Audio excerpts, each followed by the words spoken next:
My name's Jo Gill. I'm the head of the College of Arts and Humanities here at the University of Glasgow.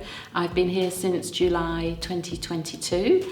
I work on American poetry in my academic life, but I run this big and fabulous college.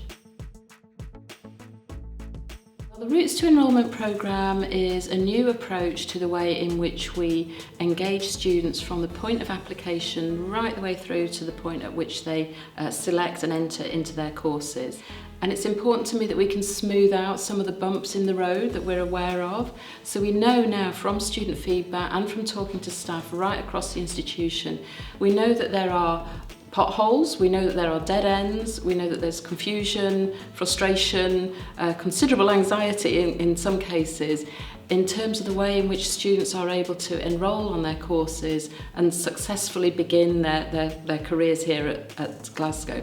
So we want to smooth some of those bumps in the road, we want to facilitate better decision making, we want to enhance student experience by making sure that they can come to Glasgow, that they've got clarity, good guidance, ease of use of the different systems and processes by which they choose the different courses that they want to take. For students, it will mean a much more intuitive way into the University of Glasgow.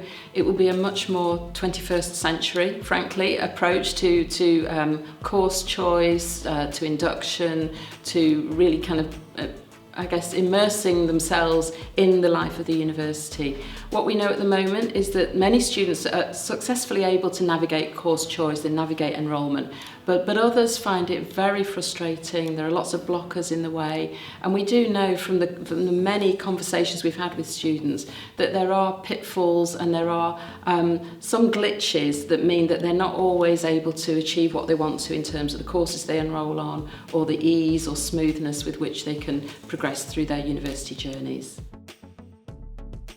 For staff, I think that the new programme will help facilitate the way in which they work with students. It will take away a lot of the repetition and duplication and dead ends in some of our current processes. It will take away some of the glitches and obstructions that we have, the ways in which some of our systems don't always join together seamlessly, shall we say. So in working with our administrative colleagues right across the university, and particularly some of the brilliant subject matter experts who've been working with us on this programme, we've been able to identify where some of the particular blockers and obstacles are, and we're starting with those in the first instance to try and kind of ease some of those pinch points and pressure points, so that we can learn from our administrative colleagues what do they need that will help them help the students. Well, we've got two different, if you like, projects working within the programme. One is around process-enabled change, which will allow us to pinpoint areas where we can make changes in the ways, in the approaches we take and the processes we use. And that project is going to be able to deliver things relatively quickly as we progress. So we'll be able to make some early changes through process-enabled change, and then that project will continue, as we go through the whole programme. The other project is Customer Relationship Management, CRM, and that's perhaps a rather bigger scale change to the approach we take and the systems we use and the different interfaces, between other areas of the university. So in both cases, we've had fantastic input both from students, through student focus groups, through working with the Student Representative Council and other conversations. And we've also had fantastic engagement from our professional service colleagues right across different schools, colleges and services who've been really instrumental in thinking through the design of both of these projects, but also the implementation.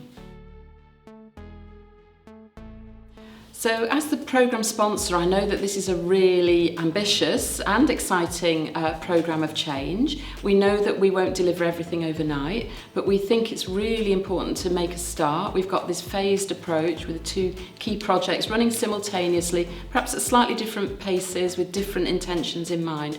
And as I said, we're working so closely with students and with academic and with administrative staff to make sure we get it right. But it's really crucial that we start this journey and that we progress with the different steps so that we can make an improvement, to the benefit of everyone. So colleagues can find further information from having a look on the programme website, and there's lots of information there, and also opportunities to get involved in future focus groups, to volunteer bits of information, ideas, suggestions, come and have a conversation with anyone involved in the team.